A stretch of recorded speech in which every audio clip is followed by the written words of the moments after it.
Assalamualaikum warahmatullahi wabarakatuh. Waalaikumsalam warahmatullahi wabarakatuh. Bismillahirrahmanirrahim. Alhamdulillahi rabbil alamin. Wassalatu wassalamu ala ashrafil anbiya'i wal mursalin, Sayyidina wa maulana Muhammadin wa ala alihi wa ashabihil mujahidin at-tahirin. Amma ba'du, subhanaka la ilma lana illa ma 'allamtana innaka antal alimul hakim. La hawla wa la quwwata illa billahil aliyyil azim. Saudara-saudara kaum muslimin, terutama adik-adik para remaja dan pemuda yang saya cintai. Apabila seseorang akan membangun rumah, tentu saja dia akan mengadakan beberapa pilihan.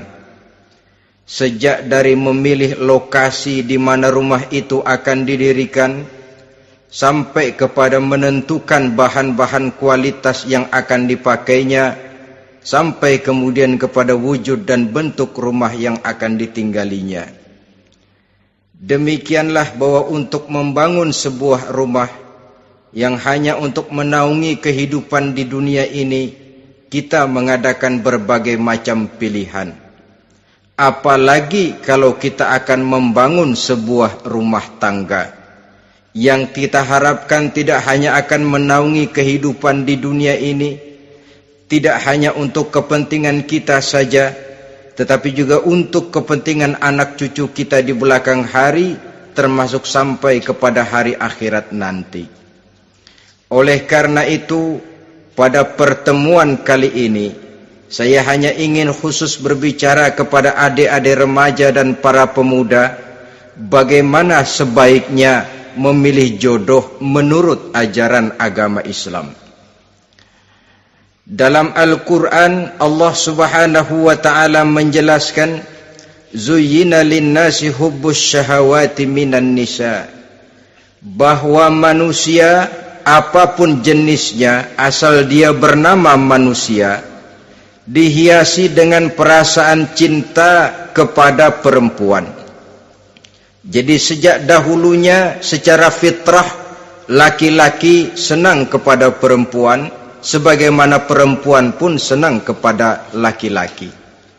Dihiasi rasa cinta ini dalam kehidupan manusia. Dan oleh karena adanya rasa cinta, berkembanglah segala macam persoalan.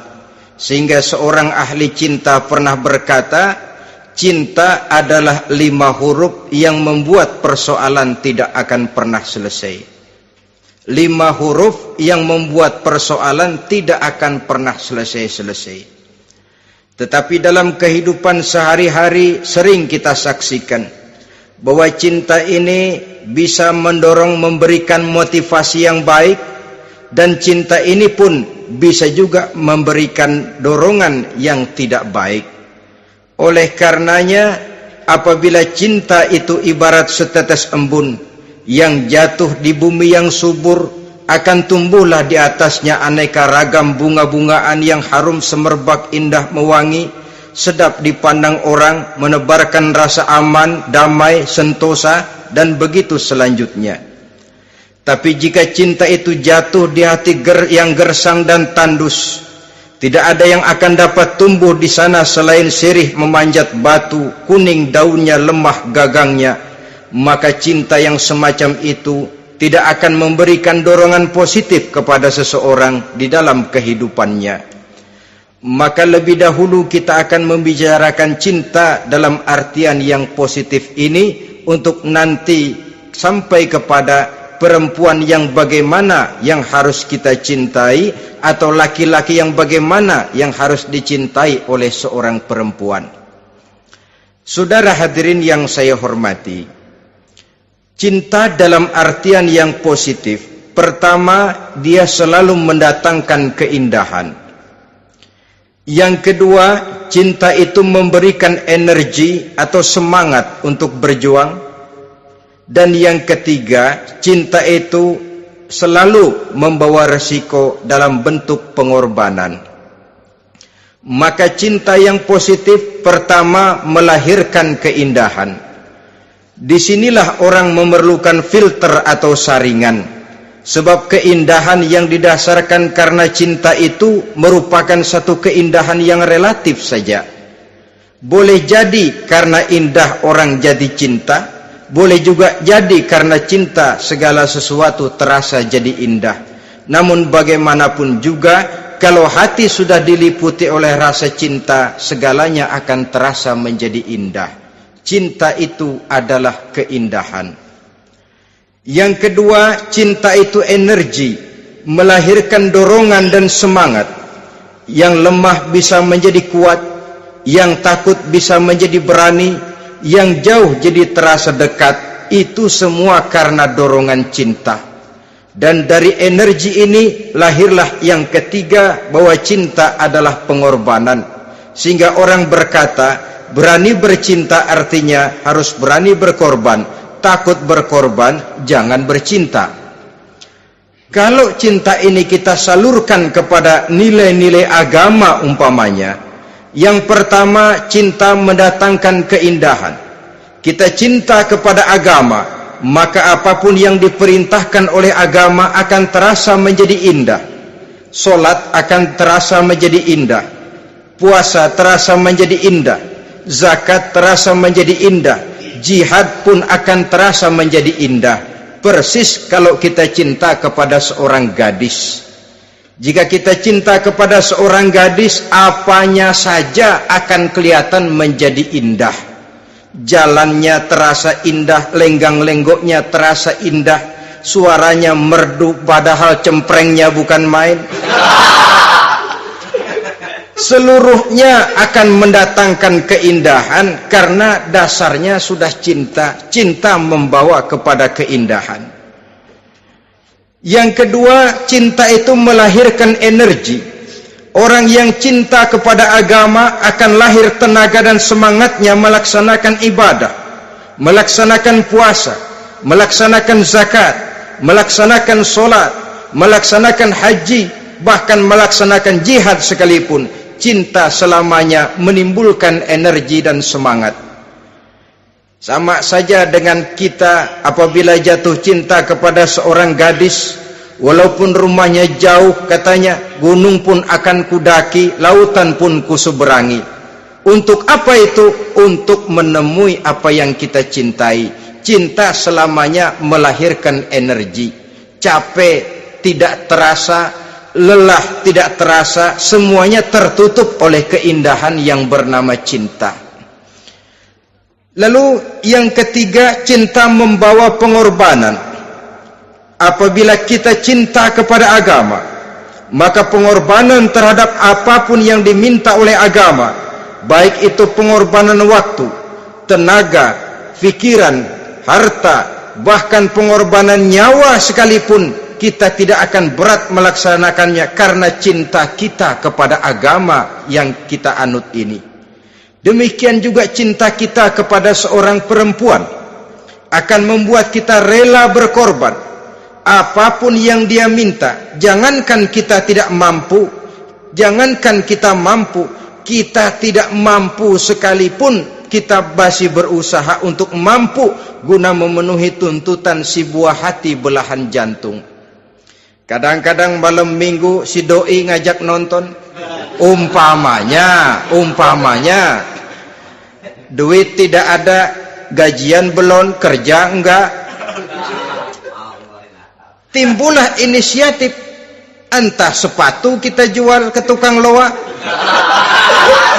entah celana mampir dulu ke tempat lain, yang penting kita berkorban untuk memenuhi permintaan si buah hati belahan jantung.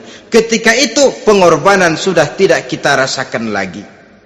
Bahkan pengorbanan yang paling pedih sekalipun, dalam gurau, dalam bercanda misalnya, dicubit kita oleh kekasih kita, pedih bukan main, terkelupas kulit, mengalir darah, bukan nangis, nyengir. malah kadang-kadang minta tambah dicubit lagi. Itulah romantikanya cinta, sanggup membuat orang berkorban, melahirkan energi dan semangat, menambah keindahan dalam kehidupan, sepanjang dia dalam artian yang positif. Kalau demikian masalahnya, di dunia yang penuh dengan perbenturan nilai sekarang ini, orang sering salah jalan bagaimana memilih jodoh untuk membangun rumah tangga yang bahagia. Jangan lupa bahwa membangun rumah tangga ini bukan hanya untuk 1-2 bulan, bukan hanya untuk 1-2 tahun, bahkan bukan cuma untuk kehidupan dunia, lebih daripada itu pun untuk menunjang kebahagiaan di akhirat. Oleh karenanya, memilih jodoh bukan satu hal yang mudah, bukan satu hal yang bisa dilaksanakan sambil lalu, tetapi memerlukan penelitian, memerlukan pengamatan yang mendalam. Apa petunjuk agama tentang itu? Dengan kata lain, bagaimana seharusnya seseorang memilih jodoh dalam kehidupannya? Ini tentu saja sumbangan moral buat adik-adik remaja dan para pemuda yang lagi kebingungan memilih jodoh, atau barangkali buat bapak-bapak yang kepengen nambah lagi.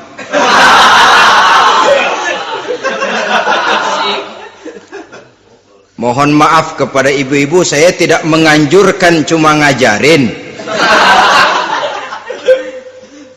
Yang pertama, menurut Nabi, nikahilah perempuan itu karena rupanya, karena hartanya, karena keturunannya, dan karena agamanya.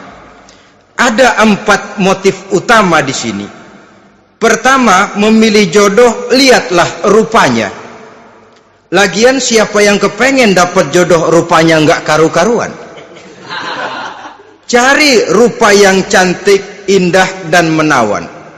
Namun jangan lupa, saya katakan di zaman di mana sering terjadi benturan nilai seperti sekarang ini, orang sulit untuk mendapatkan keaslian. Di mana teknologi sudah sedemikian canggih, di mana ilmu kedokteran sudah sedemikian maju, maka berbagai macam rupa bisa dibentuk dengan apa yang dinamakan operasi plastik misalnya. Yang pesek bisa dibikin mancung, kuping yang kelebaran bisa dibikin sedang, pipi yang kembung sebelah bisa dibikin rata, janggut yang tidak menarik bisa dibikin bak lebah bergantung katanya. Oleh karena itu, kalau pilihan hanya tertuju kepada rupa yang cantik saja semata-mata, kita sudah melakukan satu kesalahan yang sangat besar. Sebab apa?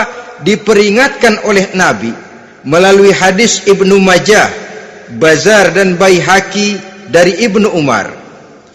Janganlah kamu kawini seorang perempuan karena kecantikannya, sebab kecantikan boleh jadi akan mencelakakan. Jangan juga kamu kawini perempuan karena hartanya, sebab kekayaan biasanya akan mendatangkan kesombongan. Tetapi kawinilah karena agama dan akhlaknya, karena itulah yang akan membawa kepada kebahagiaan. Saudara-saudara kaum muslimin, terutama adik-adik remaja dan para pemuda, dikala usia puber, apalagi mata baru terbuka, awal balik namanya, remaja sering kehilangan filter. Pokoknya asal ngelihat rupa yang sudah lemot, denok, geboy, pikiran pun hanyut, malam terkenang, siang terbayang, tidur tak nyenyak, makan tak enak katanya, selalu terbayang wajah si doi.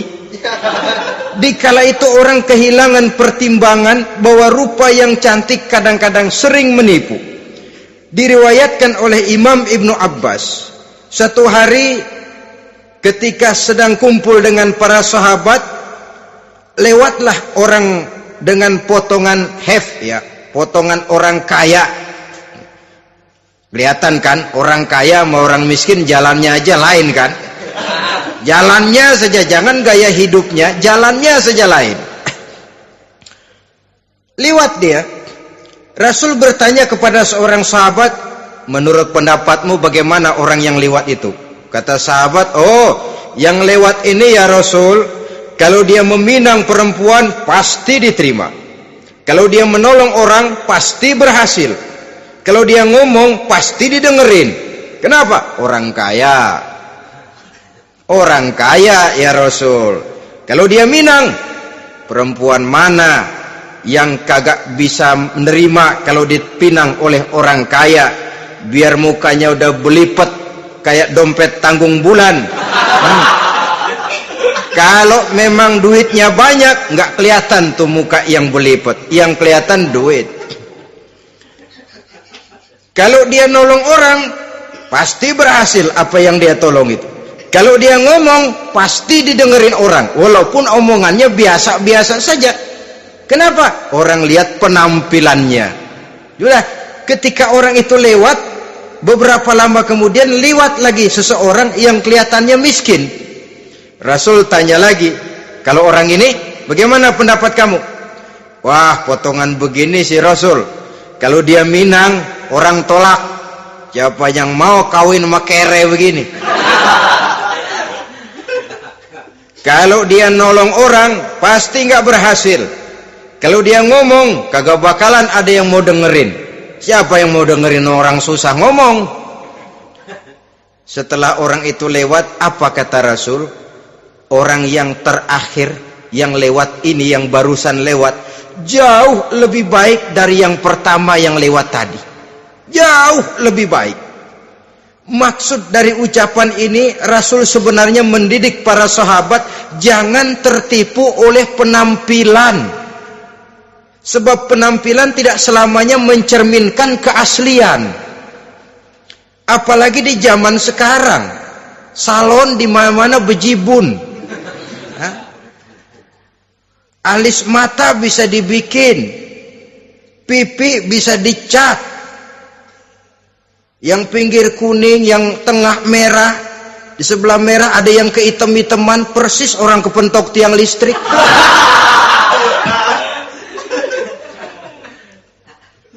Kecantikan yang artifisial, kecantikan yang bukan alami. Karena itu silakan saja cari yang cantik, tapi jangan terpaku sampai di situ. Sebab kecantikan di samping dia mudah berubah oleh pergeseran masa dan pertukaran waktu, ternyata penampilan tidak selamanya mencerminkan keaslian. Lain hari seorang sahabat pernah mengadu, "Ya Rasul, ada apa? Inna imraati la turaddu yadul lamis." Ya Rasul, istri saya tidak pernah menolak tangan orang laki yang menjamahnya, mengajak salaman kepadanya. Apa jawab Rasul? Ceraiin aja. Tapi hati saya berat ya Rasul, saya cinta betul sama dia. Ya kalau hatimu berat, jaga dia baik-baik. Nah, dari riwayat ringkas ini kita ambil satu perbandingan. Memang punya istri berwajah cantik itu kadang-kadang si malakama kalau imannya tidak kuat. Si malakama, kita diemin aja, binal, makan hati, nggak aman, nggak tentram. Jangan-jangan saya berangkat ke kantor, dia ngompreng. Buah si malakama, seperti orang tadi, ya Rasul. Istri saya kelihatannya, sebenarnya nggak negatif maksudnya ini, cuma bersalaman, tapi terlalu ngobrol. La turaddu yadul lamis, tidak pernah menolak orang yang ngajak salaman. Ya sekedar salaman. Tapi kan awalnya dari salaman. Kalau sudah salaman kan strum bisa ngederdet dari tangan situ. Kata Rasul sederhana saja, ya kalau memang begitu ceraiin. Saya nggak kuat Rasul, saya cinta betul sama dia. Kalau kau tak kuat berpisah dengan dia, jagalah dia baik-baik. Ajar, didik, tanamkan rasa keagamaan di dalam hatinya. Saudara-saudara kaum muslimin, jadi rupa yang cantik tanpa didasari oleh nilai-nilai agama akan membuat seorang suami di rumah tangganya seperti si malakama. Seperti berhadapan dengan buah si malakama kalau tidak diiringi dengan nilai-nilai moral yang luhur dan bekal agama yang tangguh. akan pergi jauh dari rumah rasanya tidak aman, sedangkan di rumah saja siapa yang akan mencari nafkah, dan begitu selanjutnya. Orang tadi jelas berhadapan dengan buah si malakama, didiamkan, makan hati. Sebab maaf, kalau seorang suami sudah tidak punya rasa cemburu terhadap istrinya, itu kan yang disebut dayus. Dan dayus itu jangankan masuk surga, bau surga saja dia tidak dapat. Tapi cemburu dalam artian bukan cemburu buta, cemburu dalam artian yang wajar. Dia cemburu, akan dikerasi takut kalau istrinya minta cerai, sedangkan dia cintanya sudah kadung medok bener. Si malakama jadinya. Nah, ini juga satu riwayat yang memberikan gambaran kepada kita. Pilihan, silakan cari rupa yang cantik saja, cari yang cantik. Tapi kalau itu dijadikan motif utama tanpa dasar-dasar agama, saya khawatir nanti rumah tangga kita akan berhadapan dengan buah si malakama. Jadi adik-adik remaja, usaha, ikhtiar, cari yang cantik, yang kira-kira nggak membosenin, supaya kita betah tinggal di rumah, supaya kita merasa ada tempat berbagi rasa, ada tempat kita bernaung. Sebab kalau nyari bini sebini-bininya mah, ya jodoh di tangan Tuhan, kagak usah nyari juga ntar datang diri umpamanya. Iya, kalau yang datang peot. Orang harus berusaha, walaupun pada akhirnya jodoh toh memang ditentukan Allah. Kan 3 hal yang kita tidak bisa menentukan itu katanya. Maut, rezeki, jodoh. Itu yang masuk mysterious problem. Problem yang misterius. Maut misterius. Kapan kita mati kita sendiri tidak tahu. Tahun depan, 50 tahun lagi, 100 tahun lagi, tidak pernah seorang pun diberitahu. Tapi yang pasti dia bakal datang. Kapan dan di mananya kita tidak tahu. Bisa di rumah, bisa di masjid, ya alhamdulillah. Bisa di majelis taklim, syukur. Bisa di medan perang membela agama, bagus. Pasti dia akan datang. Maut, mysterious problem, sesuatu yang kita tidak tahu kapan datangnya. Rezeki gitu juga, sehingga orang sering bilang rezeki katanya kayak bayangan. Kita uber-uber dia lari, kita diam dia mah diam. Setengah mati kita uber-uber, emang ukuran segitu aja. Begitu kita nggak ngapa-ngapain, datang yang bawain rezeki. Namanya rezeki itu mysterious problem. Kadang-kadang ngobek, sungsang, sumbul, udah segala tanah orang kita ukur-ukurin. Udah segala ngomong sudah nggak ada yang luh, tuh sudah buta. Tapi memang bayangan, kalau belum rezeki ya belum. Kadang-kadang nyari kode sampai tidur di kuburan, belepotan tanah kuburan loh. Yang aneh lagi kadang-kadang orang gila ditanyain. Allahu Akbar, ini kode-kode zaman sekarang ini. Sampai orang waras nanyain orang gila, itu gimana itu? Ini sudah efek yang betul-betul negatif. Sudah jelas orang gila kok ditanya. Apa kira-kira yang nanya nggak lebih gila dari yang gila itu?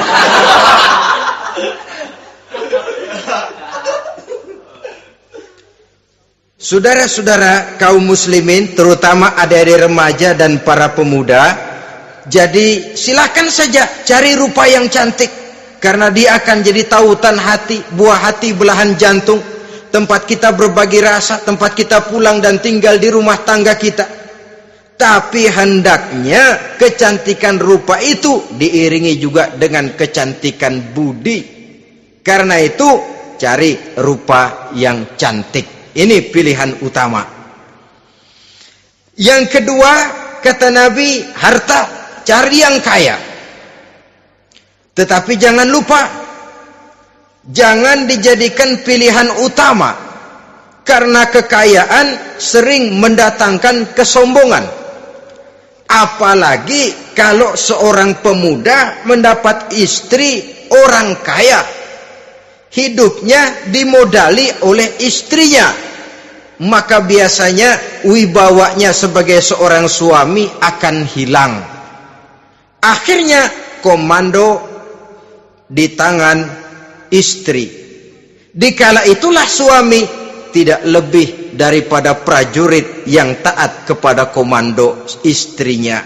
Padahal menurut konsep Quran, ar-rijalu qawwamuna 'alan nisa, laki-laki diciptakan sebagai pembimbing bagi perempuan.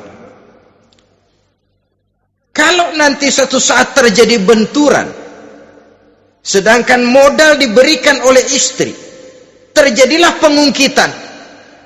Kata istrinya apa? Lu jangan bertingkah, lu kan kawin sama gue, modal lu kolor doang.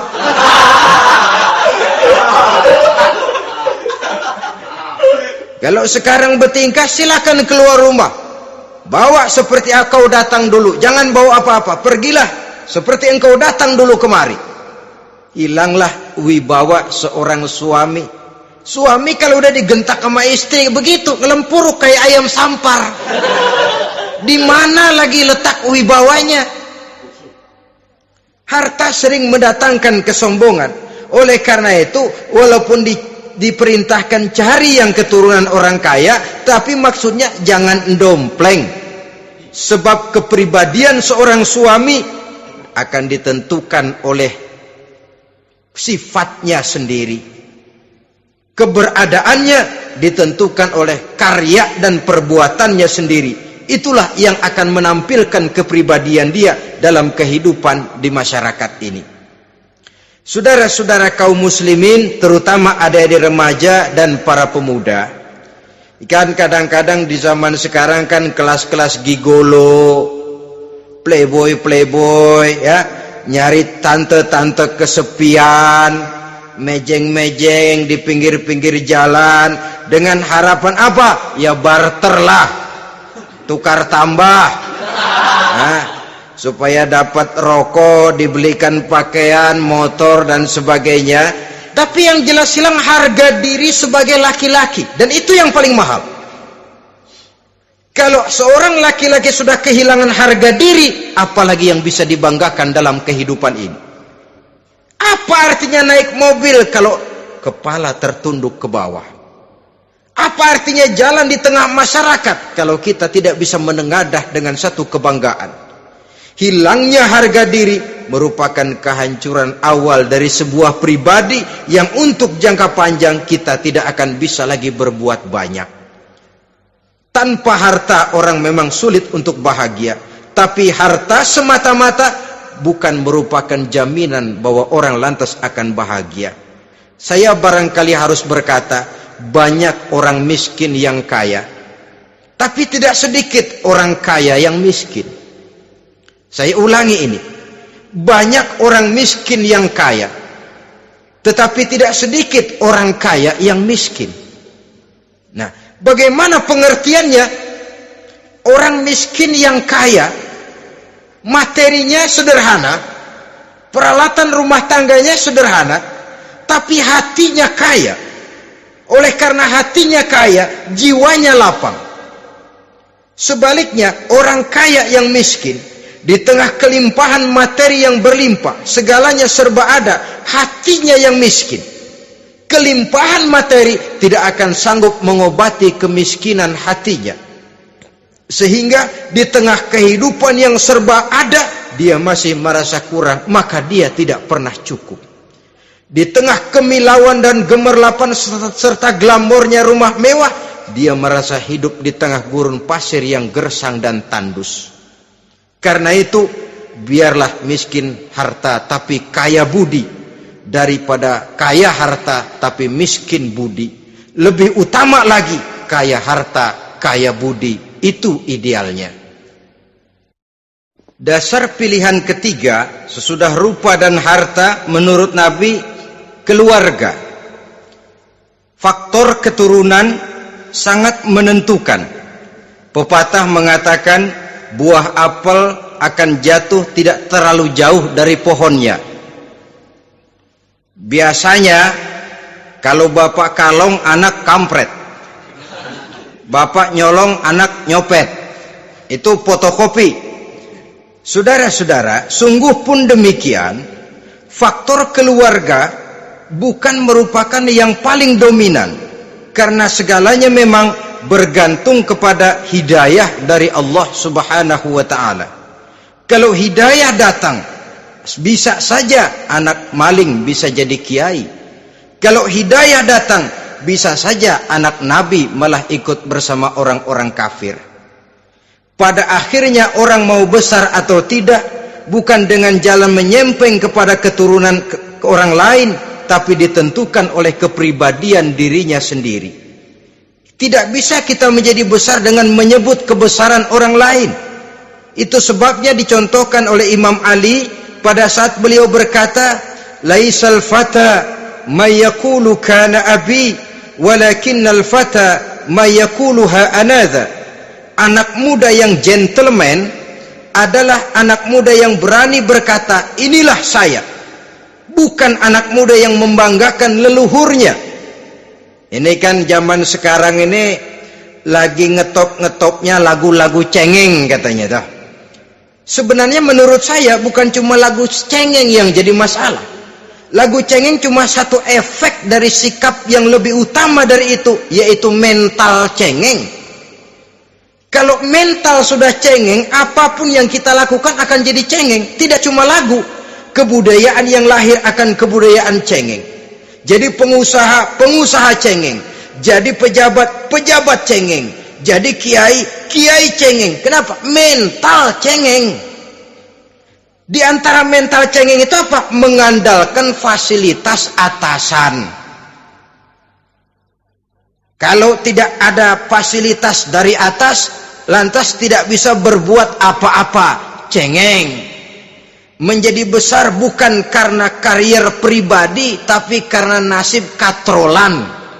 Itu pun termasuk mental cengeng. Sedikit gagal, bagaimana sedikit jalan buntu, sedikit deadlock, lu ngapain lu melulu? Saudara hadirin yang saya hormati, jadi lebih penting dari sekedar lagu-lagu cengeng, saya malah lebih suka bicara mental cengeng ini. Mental yang cepat putus asa, mental yang tidak mau mengeluarkan usaha maksimal, mental yang hanya mengandalkan fasilitas. Sedangkan pribadinya tidak lebih daripada pribadi sumuhun dawuh, pribadi kulon nuwun, pribadi kumaha juragan wae, pribadi oke bos, pribadi asal bapak senang. Bukankah itu semua merupakan cermin dari mental-mental yang cengeng, yang untuk jangka panjang tidak akan pernah menguntungkan daripada pembangunan bangsa dan negara yang kita cintai ini. Seseorang mau besar atau tidak bukan dengan jalan menyempeng kepada kebesaran orang lain. Bahkan Syauqi dalam sebait syairnya yang lebih tegas mengatakan, wa syarrun nasi zu khumulin iza fakhartahum zakarul jaduda wa syarrun nasi wa khairun nasi zu syarafin qadimin aqama li nafsihi syarafan jadida. Generasi yang paling jelek adalah generasi pemalas. Kalau kelihatan orang lain lebih hebat dari dia, disebut-sebutnya kebesaran nenek moyangnya. Dia sendiri nggak punya prestasi apa-apa. Kerjanya cuma ngandeli kerjanya cuma menggelayuti fasilitas orang tuanya. Tanpa itu dia tidak akan punya nilai dan harga sama sekali. Ini generasi paling jelek. Kalau orang lain kelihatan lebih hebat, dia sebut nenek moyangnya. Lo sih belum apa-apa, lo baru kopral lo. Engkong gua no, komandan Hansip. Engkongnya yang disebutin. Dia sendiri tidak punya prestasi apa-apa. Jadi silahkan saja cari gadis dari keturunan keluarga yang baik-baik. Tapi jangan jadikan tendensi utama, jangan dengan niat untuk menyempeng kepada kebesarannya. Tapi paling tidak dengan niat agar mudah-mudahan dari benih yang baik ini akan lahir keturunan-keturunan yang baik pada akhirnya nanti. Itu yang kita harapkan. Bukan lalu dengan pertimbangan, weh, mertua gue bos nih, kali aja begitu gue kawin dia mampus. Ini semua warisan kan jatuh kemari semua. Kalau itu niatnya sudah jelas salah. Kita mencari perempuan dengan keturunan-keturunan yang baik dengan berharap agar anak-anak kita nanti yang akan merupakan benih cucunya akan melahirkan kebaikan-kebaikan seperti leluhurnya dulu. Saudara, pilihan yang keempat kata Nabi, agama. Ini yang paling inti. Kenapa? Agama itu motivasinya moral. Di sini segalanya ditentukan. Rupa yang baik, harta yang banyak, keluarga yang luhur. Kalau sudah dilandasi oleh agama yang rapuh, bahkan tidak beragama sama sekali, ketiga hal di atas tadi hanya akan mendatangkan malapetaka. Sekarang kan kita tertipu oleh penampilan, padahal penampilan belum tentu kenyataan. Di jalan-jalan kita akan lebih terpesona melihat gadis pakai miniskirt di atas lutut ketimbang kita melihat gadis-gadis yang pakai jilbab. Kalau sudah pakai jilbab keliwat, yang usil banyak banget, bau sorga nih. Bau sorga katanya. Tapi kalau sudah yang pakai miniskirt itu yang lewat, itu dari ujung ke ujung mata kagak mau kedip, laler nemplok di mata kagak dirasain. Kita terpesona oleh penampilan zahir, padahal penampilan belum tentu memantulkan hal yang sebenarnya. Tapi memang itulah watak manusia. Watak manusia, saya katakan manusia tanpa kecuali. Tetapi bergantung kepada pemikiran jangka pendek atau jangka panjang. Kalau jangka panjang yang kita pikirkan, ya tentu kita tidak akan mudah terpesona oleh hal yang zahir. Sampai-sampai Quran sendiri mengatakan budak yang hitam legam tapi beriman itu lebih baik daripada orang-orang musyrik walaupun cantik, denok, lemot, geboy. Ada lagi nggak bahasa yang lebih dari itu? Cantik, denok, lemot, geboy, bahenol, nerkom, tapi kafir masih lebih baik budak yang hitam legam sekalipun kalau dia beriman. Kenapa? Rumah tangga untuk jangka panjang. Sebab itu Islam tidak membolehkan kawin campuran dengan lain agama. Walaupun ada ayat yang mengatakan boleh kawin dengan ahlul kitab, tapi sebagian mufassir menjelaskan bolehnya kawin dengan ahlul kitab itu dalam kondisi darurat. Dalam kondisi normal tidak bisa. Kenapa? Kalau sudah berlainan agama, akan terjadi kerancuan rumah tangga untuk jangka panjang. Bagaimana membina dalam keharmonisan di rumah tangga? Bagaimana nasib anak-anak nanti? Kadang-kadang ada keluarga, kami sih keluarga modern. Anak-anak kami berikan kebebasan untuk milih agama apa saja. Bapaknya Islam, istrinya Kristen, anaknya ada yang Hindu, Buddha. Bagus nih, keluarga pecel namanya.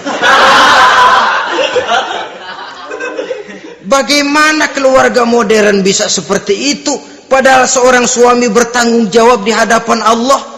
Dia akan ditanya tentang istrinya. Dia akan dimintakan pertanggungan jawab tentang anak-anaknya.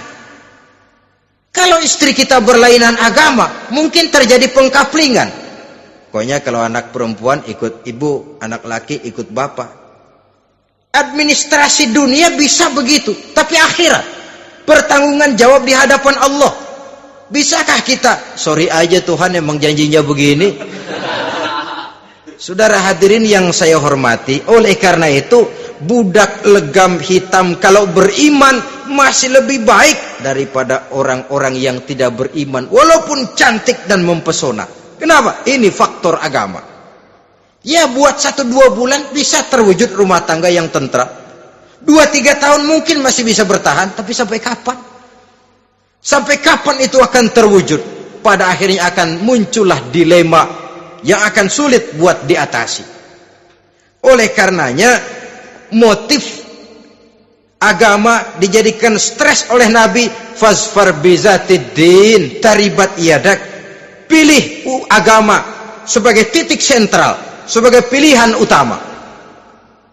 Kalau agamanya kuat, walaupun rupanya sederhana, tapi karena nilai agamanya kuat, dia bisa menyenangkan hati suaminya. Dia bersolek untuk kepentingan suaminya. Dia taat kepada suaminya.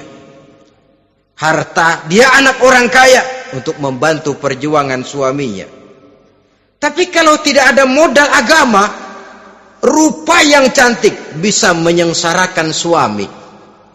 Apalagi kalau suami kere, istrinya sudah cantik, kaya ataupun tidak kaya kadang-kadang, udah suaminya suruh ngempuk di rumah, bininya yang kerja. Ya kalau kerja mendingan kalau dikerjain itu.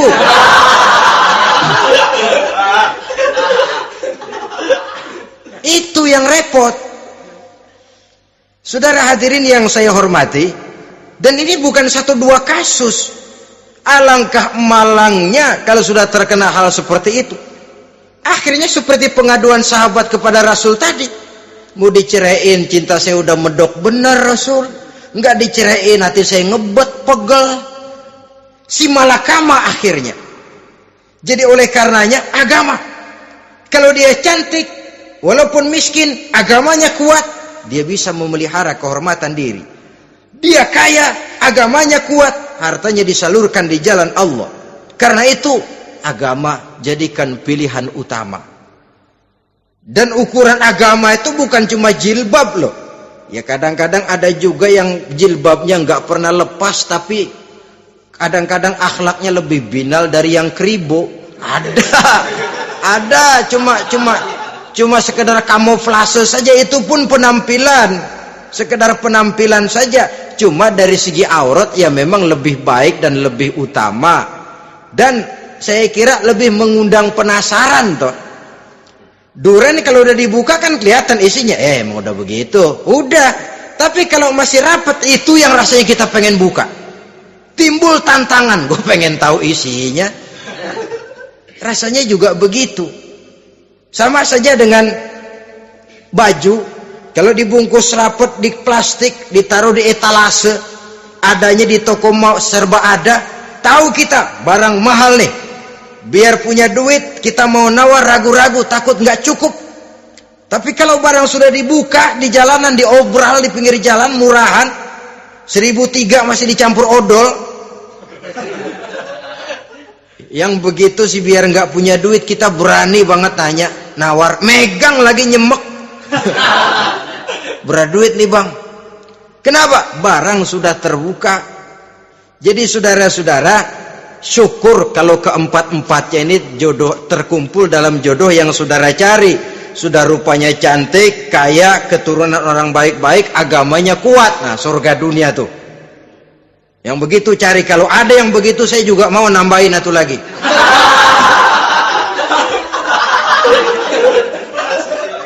Tapi yang kumpul keempat-empatnya ini terus terang saja langka. Makhluk langka ini. Kadang-kadang cantik, kaya, keluarganya hebat, agamanya nol, akhlaknya kayak setan. Tapi yang paling celaka kalau empat-empatnya kagak ada. Rupanya jelek, melarat, bapaknya biang maling, kagak beragama lagi. Apanya yang mau dipilih? Mampus saja mendingan. Sudah nggak ada pilihan sama sekali tuh. Sudah nggak ada pilihan sama sekali. Saudara hadirin yang saya hormati, terutama adik-adik remaja. Nah, lalu apa motivasi agama dalam pembinaan ini apa? Agama ini kan memberikan contoh bahwa perempuan yang baik itu, yang kita ingin jadikan dia sebagai ideal dalam pencarian jodoh, tandanya 3. Iza ra'aitaha sarratka, kata Nabi. Kalau dipandang, dia bisa menggembirakan kamu. Kan ini yang penting buat seorang suami. Kalau saudara nanti jadi suami, punya istri yang jadi partner setia mendampingi suaminya. Kalau dilihat nggak membosenin, Kenapa? Dia berdandan untuk nyenangin hati suaminya, enggak bosenin. Kan kadang-kadang ada bini kalau kita pulang demek aja fotonya.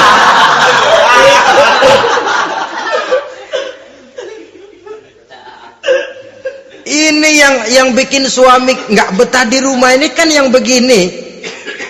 Adapun perempuan yang beragama, apabila dipandang oleh suaminya, dia pandai menyenangkan hati suaminya.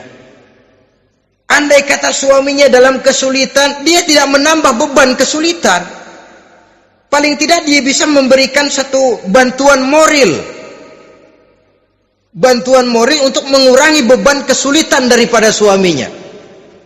Suami pulang dagang rugi, kata istrinya, romantika bang. Sekali-sekali lah, masa selamanya dagang mau untung. Besok siapa tahu untung lebih besar. Kan meringankan toh. Kadang-kadang enggak, suami pulang dagang dari pasar panas, rugi, sampai rumah bini pidato, pletar-pletor. Lu dagang rugi, emang lu laki goblok.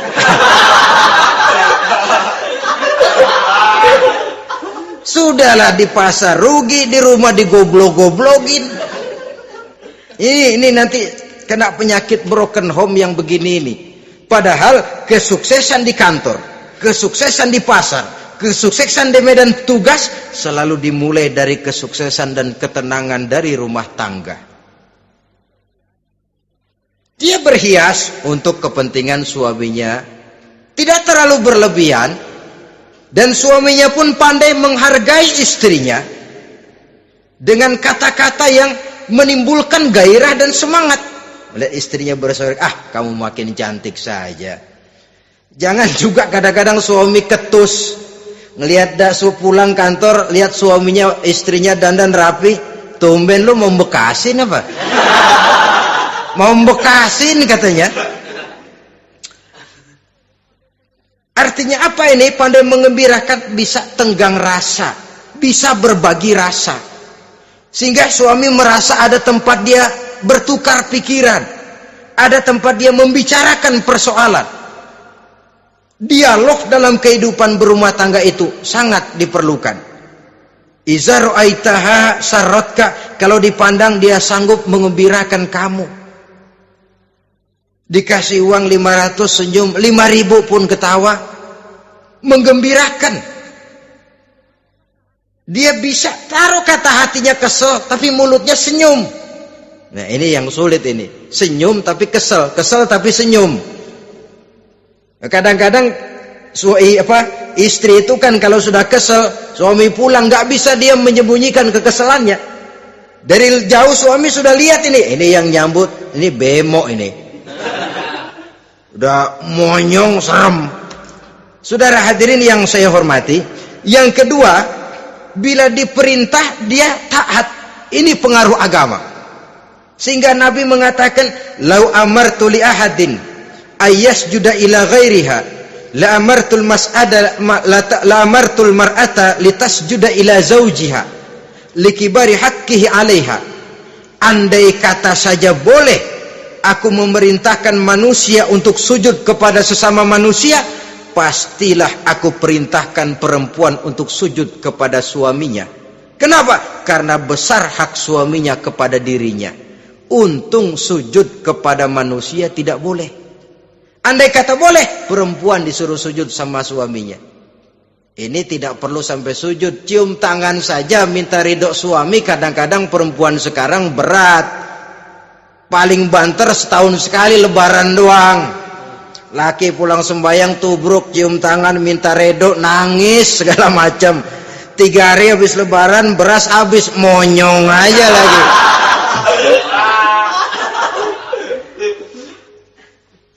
Saudara hadirin yang saya hormati, yang ketiga, akibat pengaruh agama, dia sanggup memelihara kehormatan diri dan sanggup menjaga harta suaminya. Memelihara kehormatan diri baik pada saat suaminya di rumah atau pada saat suaminya tidak ada di rumah. Satu riwayat, seorang sahabat akan pergi perang jihad di fi sabilillah. Ketika mau berangkat dia bilang kepada istrinya, saya mau berangkat perang. Kalau saya belum pulang kamu jangan keluar rumah. Baik bang. Pergi istrinya, pergi suaminya jihad. 1 minggu, 2 minggu berlalu, belum juga pulang. Satu hari datang utusan dari rumah orang tua si istri ini. Assalamualaikum bu. Waalaikumsalam. Ada apa? Ada berita kurang enak bu. Orang tua ibu sakit parah. Mohon tolong ditengokin. Apa kata si istri? Maaf saja, suami saya belum pulang dari medan perang. Saya belum dapat izin keluar rumah kalau dia belum pulang. Tolong sampaikan maaf saya kepada orang tuanya. Pulanglah utusan tadi. Besok balik lagi. Bu, ada apa? Udah Senin Kemis. Napasnya sudah sampai tenggorokan. Tolong tengokin buat terakhir kalinya bu. Suami saya belum pulang. Dia pesan kalau dia belum pulang saya jangan keluar rumah. Saya nggak bisa tengokin orang tua saya. Salam maaf saja. Pulang utusan itu. Besok balik lagi. Bagaimana? Sudah meninggal bu. Mau dikubur. Tengokinlah buat terakhir kalinya. Suami saya belum pulang. Saya belum berani keluar rumah kalau suami saya belum pulang. Itu janji saya sama suami saya. Pulanglah utusan ini ngadu kepada Rasulullah sallallahu alaihi wasallam.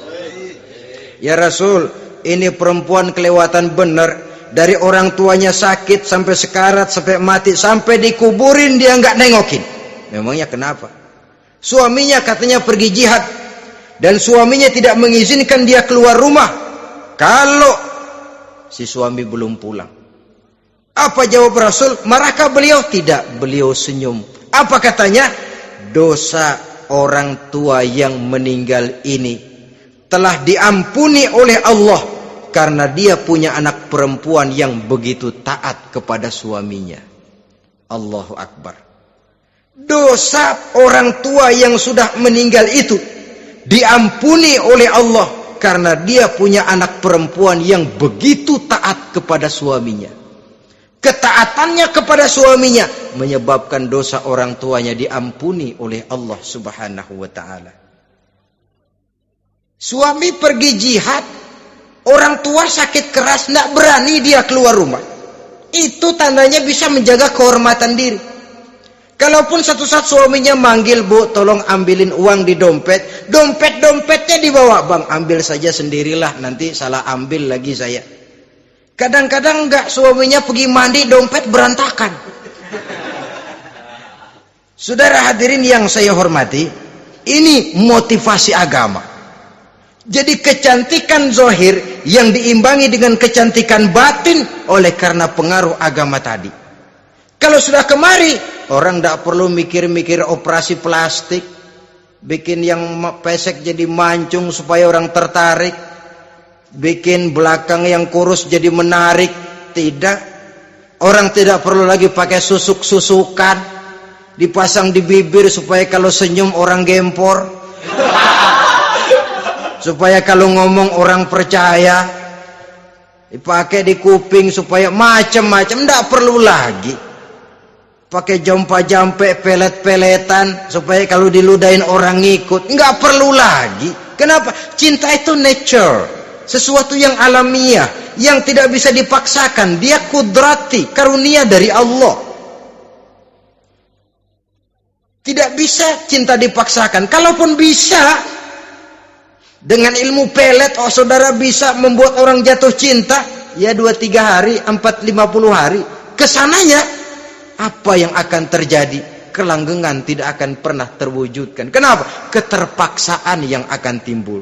Dalam kondisi semacam itu, rumah tangga tidak akan mengalami ketenangan dan ketentraman.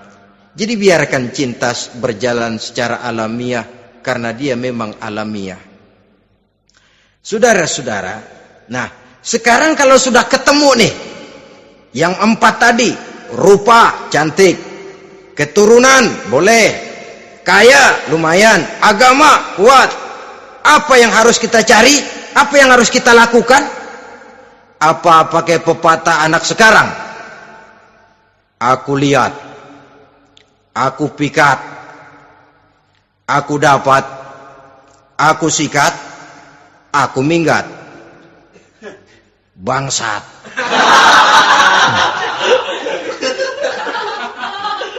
Itu kan ada moto cinta kilat begitu tuh. Cinta kilat katanya. Aku lihat, aku pikat, aku dapat, aku sikat, aku minggat. Bangsat.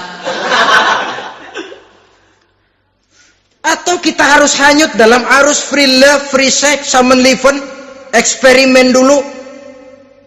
Tidak.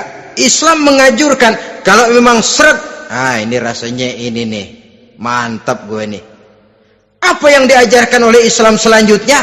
Meminang, saudara-saudara. Meminang adalah langkah awal untuk mengikat tali pernikahan.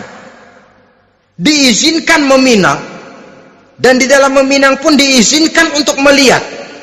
Cuma kalau boleh, ya syaratnya itu waktu melihat itu jangan sampai ketahuan si perempuan yang akan kita pinang itu. Untuk apa kita meminang? Pertama, untuk yakin bahwa perempuan yang kita inginkan ini sudah kumpul syaratnya itu, tidak ada cacatnya. Yang kedua, untuk memperkuat tekad hidup berumah tangga, diperlukan meminang. Adapun adat itu berbeda. Tapi bahwa konsep meminang itu dalam Islam ada, itu jelas. Ya kalau mesti bawa pisang raja, pakai roti buaya, pakai martabak segede ban mobil truk segala macam, itu adat saja, ya. Tapi yang real meminang itu ada dalam Islam. Nah, bagaimana adab meminang? Setelah kita tahu anak ini cantiknya ya, keturunan baik, ya kekayaannya lumayan, agamanya kuat, pinanglah dia. Caranya boleh lihat langsung. Lihat langsung kalau bisa tanpa setahu si perempuan. Dan batas yang boleh dilihat itu muka dan tangan. Itu saja.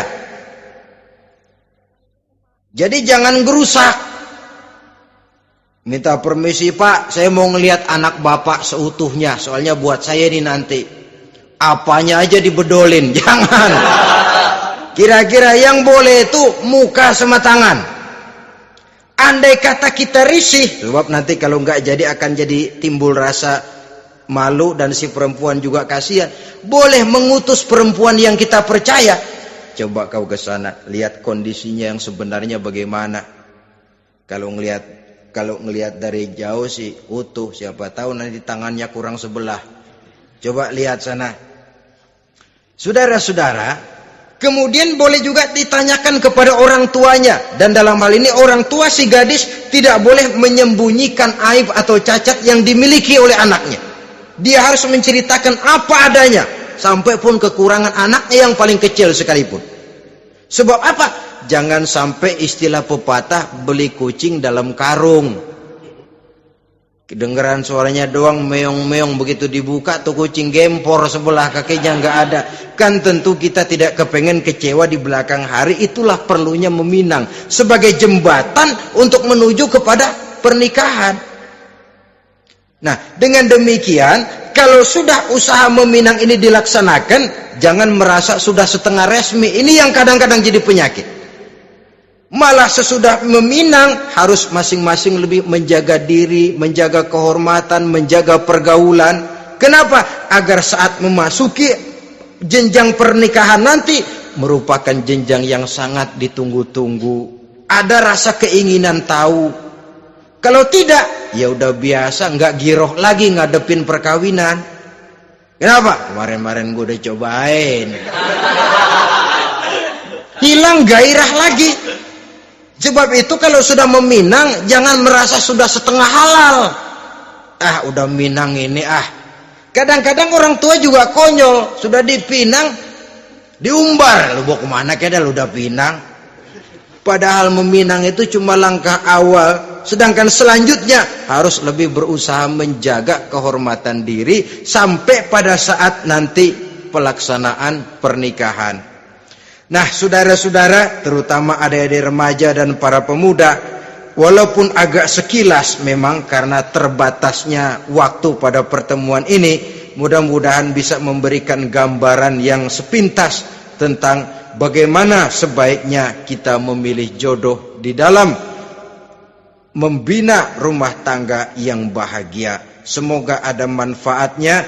Terima kasih atas segala perhatian. Mohon maaf atas segala kekurangan. Usikum wa nafsi bitaqwallah. Wassalamualaikum warahmatullahi wabarakatuh.